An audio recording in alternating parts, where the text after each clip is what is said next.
What's up guys, today we're going to be showing you how to install SuperATV's front disc brake conversion kit on this Honda Rincon 650.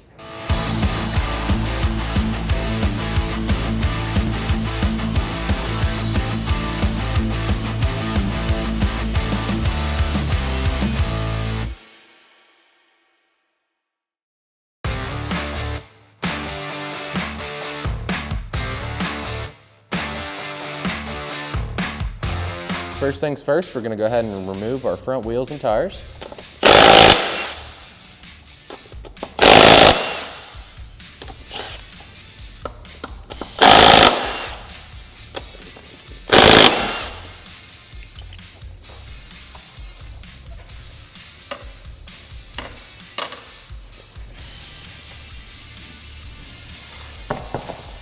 So now we're going to remove our cotter pin off of our castle nut.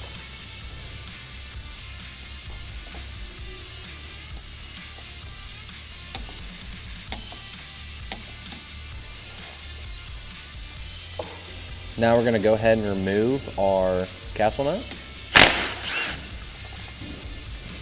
Now we're going to remove our two 8mm bolts, one located here as well as here.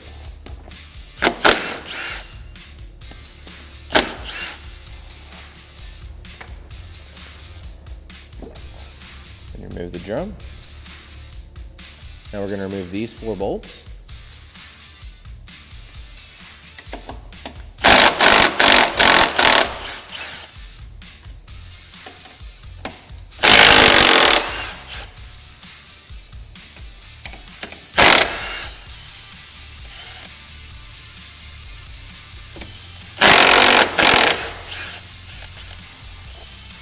So once you have all 4 of those bolts removed, you're just going to grab, remove it, slide it off to the side, and just kind of let it lay. We're not going to disconnect the brake line just yet because we got some cleaning to do.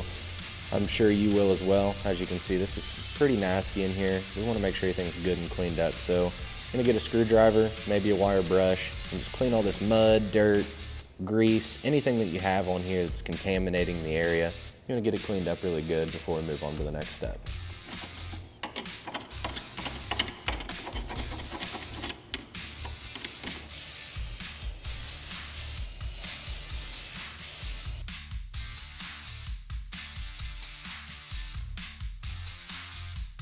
So now we're going to remove our hub out of our drum. Should just slide right out. If not, what you can do is take the drum, drop it on the floor, and come right out. Now what we're going to do is press these studs out of the hub. We're going to go over to the press. We're going to get a socket that fits around the stud, and we're just going to press the stud right out.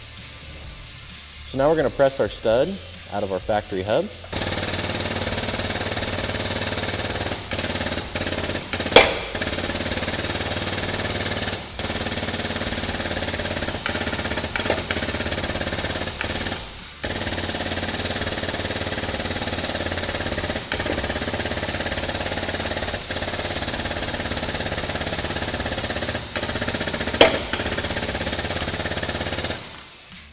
Now that all our studs are removed, we're going to head back over to the machine. So now we're going to grab our caliper bracket out of the kit and one of our hardware bags, which is going to be full of the recessed Allens. We're going to install it just like this. We are working on the passenger side. You want to make sure that the caliper mount is facing towards the rear. It should look just like this. We're going to get all these Allens started into the factory threaded holes where we just removed our 12mm bolts from. Going to get all these hands started, and then we're going to run them down and tighten them up.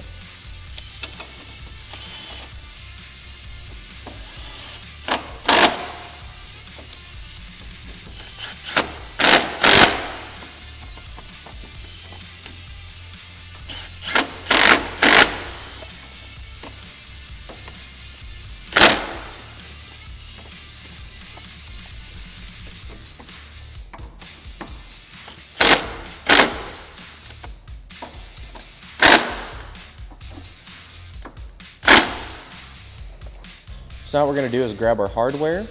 You'll have long bolts in your hardware kit. You're going to want to slide them through your rotor just like this. Then you're going to notice that you have spacers in your kit as well. You want to install all these spacers to your bolts. Then you're going to take your hub with the machine side that slides into the bearing, facing down, just like this. Line it up with all 4 of your bolts that we just slid through the rotor. Make sure it goes all the way down, just like that. And then you're going to grab your wheel spacer, line it up with all 4 of your bolts, and you're just going to want to go ahead and fully tighten these bolts through the spacer.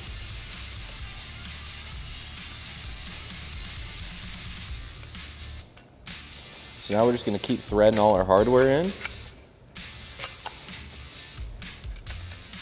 Get them all started. Then we'll grab our socket.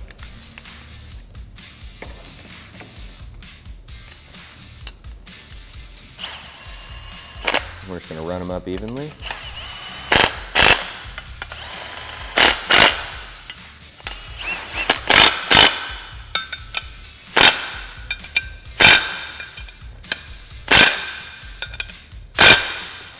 Get them all good and tight.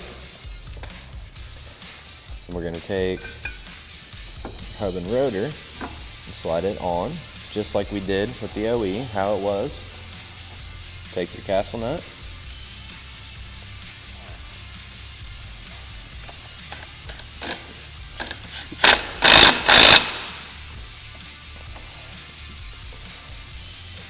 Once the castle nut is fully tightened, we're going to take the cotter pin, reinstall it.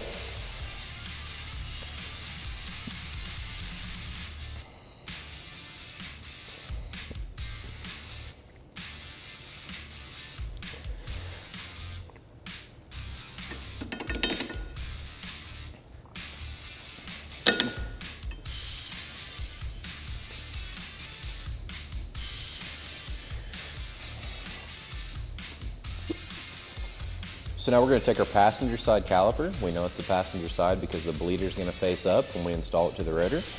And also you want to get in your hardware kit and you're going to notice you have some short bolts with lock washers. You want to go ahead and install the lock washers to the bolts just like so.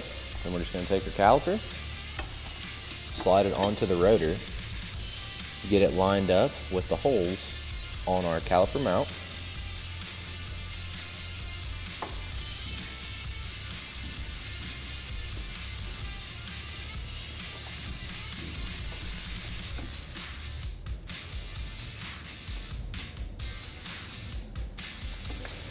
Then we're going to grab a wrench and fully tighten our caliper hardware.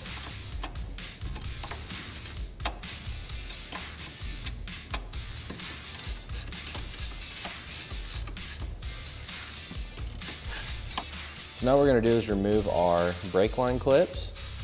You'll have 2 10mm bolts. Remove that one, as well as this one. So your machine may not be equipped, or it may be equipped with a vacuum line. Essentially all it was doing is just venting the drum. So there is a little clip right here on the backside. Once these are on here for a while, you typically can't get them back off. They're usually froze up. So what we're going to do is just clip it. And again, this isn't going to hurt anything whatsoever. It's literally just a vent and you can't reuse it. So we're just going to clip it, like I said, cut it off, and then separate this clip right here. Just take a flathead screwdriver, slide it in there, kind of twist it apart.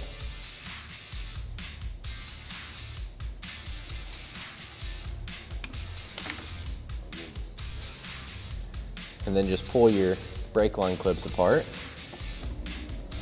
Slide this line out. And you can do whatever you want with it. If you want to tie it up, you can. If you want to cut it off, you can. It's totally up to you. I'm probably just going to tie mine up out of the way.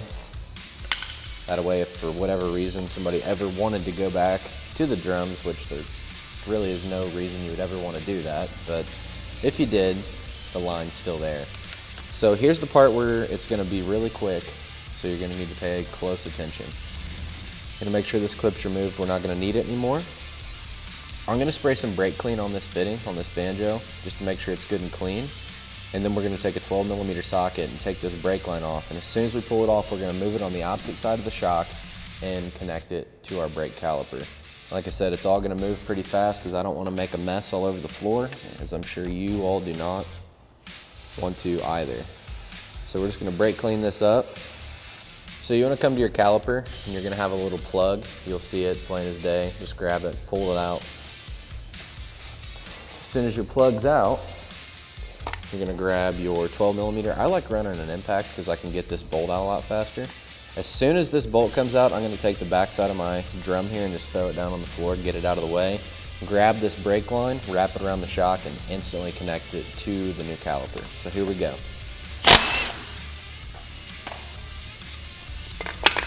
You're gonna make sure that you get both copper washers off.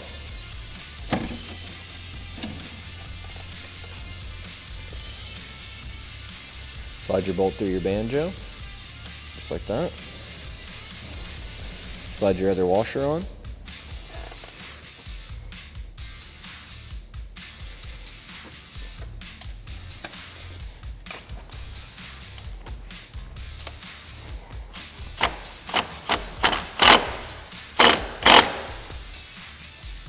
So now what we're going to do is grab this outermost brake line clip, spread it apart, and pull it off of the brake line. We're not going to be reusing it at this point. And we're going to take our innermost brake line clip, slide our factory hardware through it, and just go ahead and reattach it to the A-arm. The biggest thing you want to achieve here is you want to make sure that you have clearance in between your shock, your brake line, and your tie rod. So once we've got it in position, what we're going to do is just go ahead and fully tighten our brake line clip hardware, just like so. Your brake line should flow just like this. So now we're over on the driver's side. We're going to repeat the same exact steps.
So on some of the factory wheels, when you install this front disc brake conversion kit, you're gonna make contact. So what I like to do is just get the wheel back on before we proceed with anything else and make sure we're not making contact.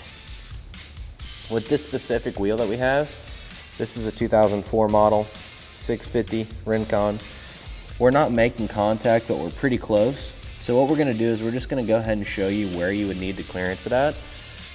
Like I said, on this specific model here, it's not necessary. As you can see, we're spinning, and the only noise that you're hearing there is just the pads dragging just a little bit on the rotor, but other than that, it's spinning good and free.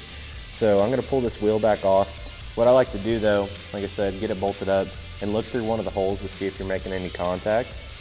If you look through here, you shine a light through the backside.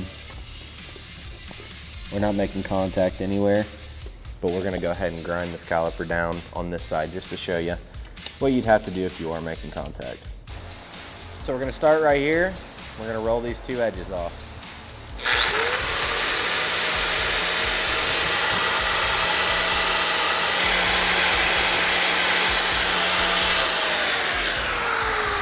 So just like that, that's all you'd have to do just to get you a little bit more clearance. If you were hitting the wheel, you're just flattening this spot out.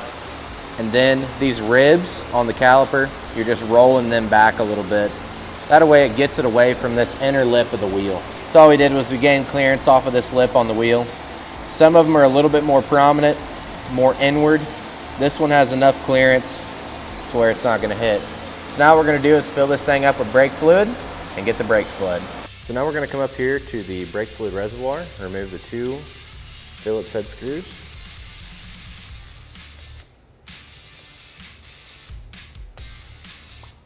Pull the reservoir up.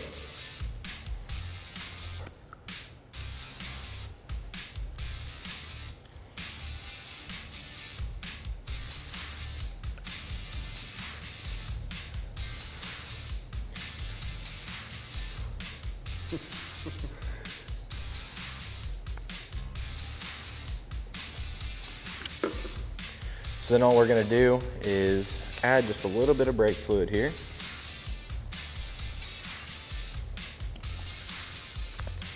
We didn't lose much because we were quick.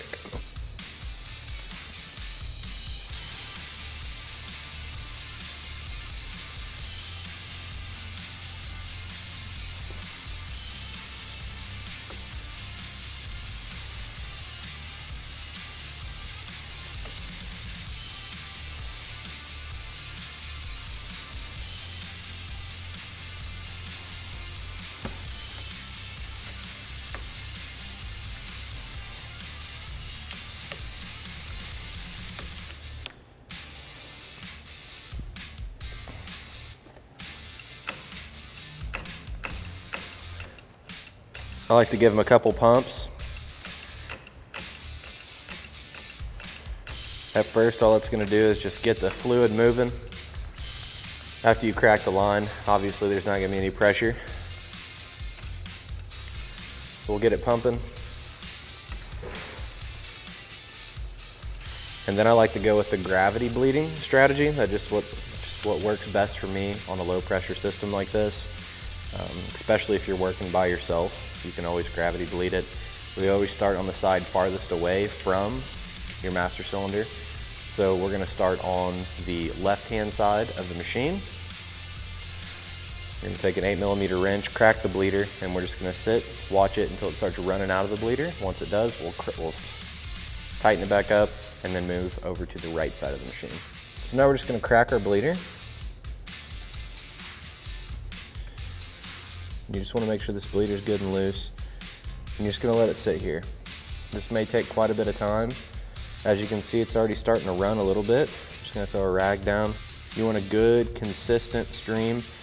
And as you're listening, you're going to hear it start popping a little bit. If it's popping, that means the air is coming out of the line, which is exactly what you want. But like I said, this can be time consuming. I've worked on some machines before where you got to do it for an hour. Some it takes 20 minutes. So just got to be patient and watch it. The most important thing is just not to run it out of brake fluid. Now that we have our brakes bled, we're going to go ahead and reinstall our wheels and tires.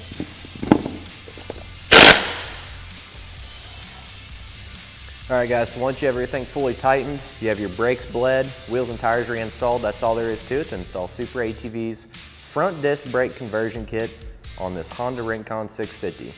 Be sure to check the description below for a link to pick yours up today, and while you're there, drop a like, comment, subscribe. Thanks for watching, and we'll catch you on the next one.